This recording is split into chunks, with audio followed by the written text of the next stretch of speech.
Hi all. Let us look at what is lean manufacturing means. In some of our daily activities, we do hear more about this lean manufacturing.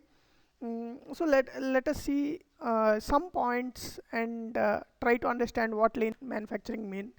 Uh, Most of us in our daily activities, especially the people who are working in the product industry, might have heard about these terms manufacturing or production.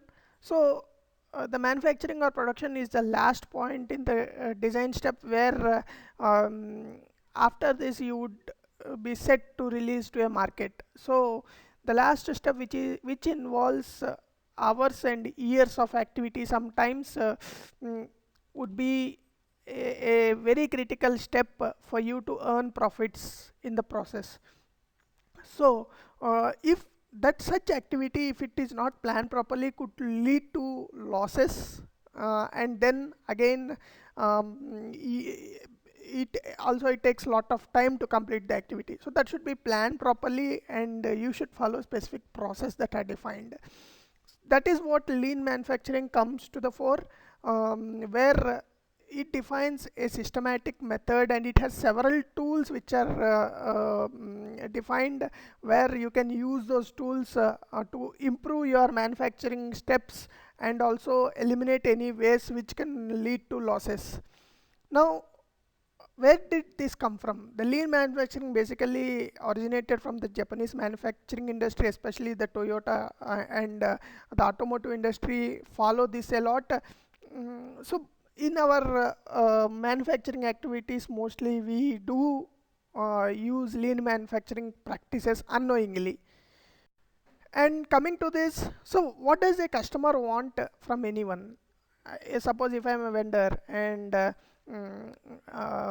have a customer. So let us assume what I would like to give to my customer is basically I would like to reduce the cost, improve the quality of any product which I am delivering to him, improve the productivity. Productivity meant here within a given time, what is the output of any specific activity that is being done. It could relate to anything, it may not be a product. So this is what any customer wants, and end of it, ultimately everyone would be looking for increase in the profits. So that is what is decided. Moving further, so how can we correlate the waste that are involved in manufacturing? So we have been saying that it is the waste that is the most critical thing which could contribute to the losses in the manufacturing. So what are the wastes that are basically involved? So to simply identify, people have come up with something of a synonym called downtime. So you can remember using this. So in when we say downtime here, each letter in this downtime refers to the waste that are involved. So here refers to the defects. So let us assume you have been working in the manufacturing or in a production environment where you are coming up with a series of outputs. Let us assume you have given some wrong information, or there is an activity that is not being done properly, or you have done some part of the work and you might have to rework it. So these kind of scenarios do occur, which lead to lot of time and delays in the production, and hence hitting the customer deadlines to the market. So defects is what one of the thing that need to be eliminated. And then O refers to overproduction here.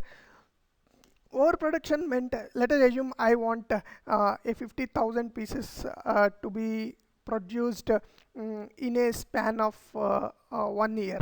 So now let us assume if I do this before time, or if I do 60, 70,000 kind of pieces, means more than the requirement, then it it comes under overproduction scenario, where it again leads to waste in the manufacturing.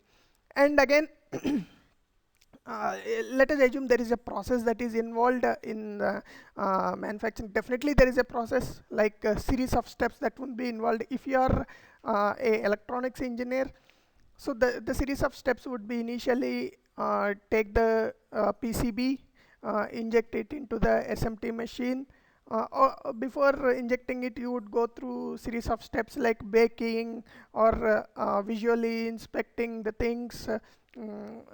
Visually meant you would automate it through a system, and then you would insert this PCB into the SMT machine. The assembly goes through series of steps. So there is a process that is involved. Let us assume you have not planned the SMT process properly, or there is a delay in inserting one of the component into the SMT machine, or you might have forgotten. So what happens is the entire production process comes to a halt, where there will be lot of waiting periods which would come into picture. So this is another waste that is involved. And then let us assume you have some 25 people working on a specific activity, and the there is a skill which can come up. Let us assume the guy who is there can lead a better activity, or show a better process, or come up with good ideas. If you are not utilizing him, and if you are keeping him for an activity which is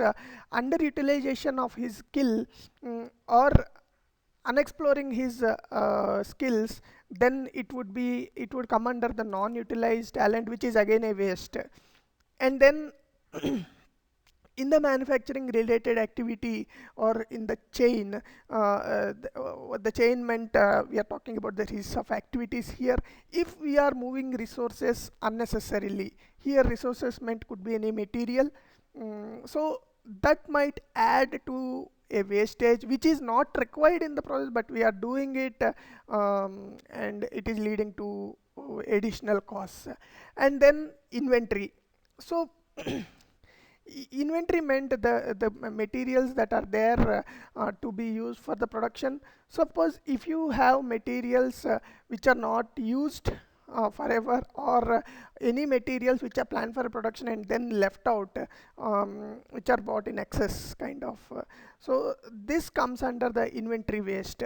And then motion is like it could be a physical motion of the people, or it could be physical movement of the resources. So it's all comes under the motion, and that should be eliminated to avoid any wastage.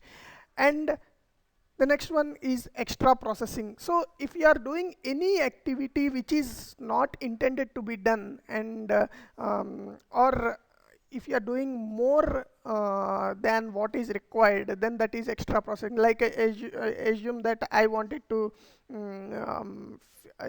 check the PCB, and then do a ICT test, and then release it. But if you are additionally doing extra, like again visually verifying at the end of the chain, this is just an example. So this is an extra activity which is not intended, because it has gone through the entire cycle. So the downtime is what easy to remember. All these ways would lead to time waste of time in the manufacturing activity, and lead to losses. Going further, so what now we have talked about the defects, and what is required for the customer, and what is the definition of lean manufacturing. Now we should see how lean manufacturing helps us to come out of this whatever the defects or anything we are mentioning here, or to eliminate waste. The first thing is, customer is uh, uh, important to anyone. So satisfying him at the end of the day is what is important for a business. So the first thing is, we have to see from the customer's point of view what his definition of value is. Value could be in terms of our delivery, in terms of our service, or anything. So we should first identify what is value in terms of the customer, or what is perceived by the customer, and then identify the value stream. So you have to see the set of activities that are involved, and then what could be done best, then modify, create the value stream flow. So now come up with a flow which helps to improve the value.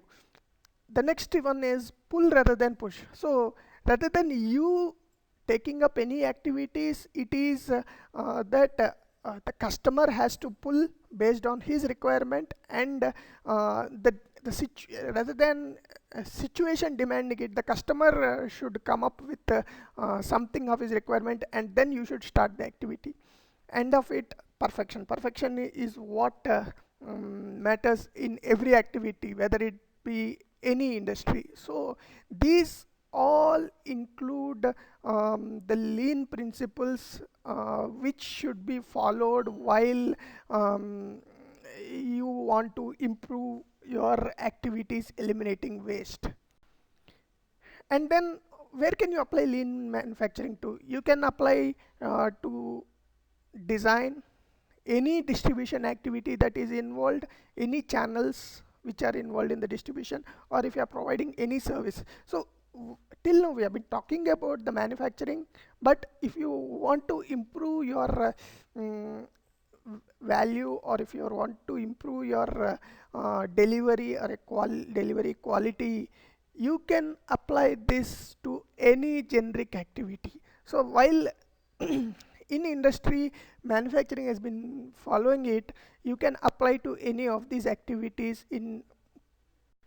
And then what what are the tools involved? There are several tools used as a part of lean manufacturing. So 5S is what very popularly followed, and then there is Kaizen, and on bottleneck analysis, Gemba, Hezunka, Kanban, PDCA, and root cause analysis. So these are all different tools that are used as a part of lean manufacturing. And then people might have heard about Six Sigma. So question might come up, which is the best one?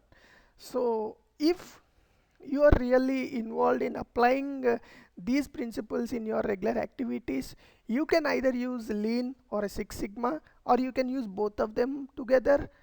But Six Sigma, to be frank, is the superior one compared to lean, because it has more uh, um, tools involved, better tools, and then it is good in all aspects compared to lean production or lean manufacturing. So this is what we just wanted to talk. If you have any comments, please leave in the comment box below. We will look further. Thank you.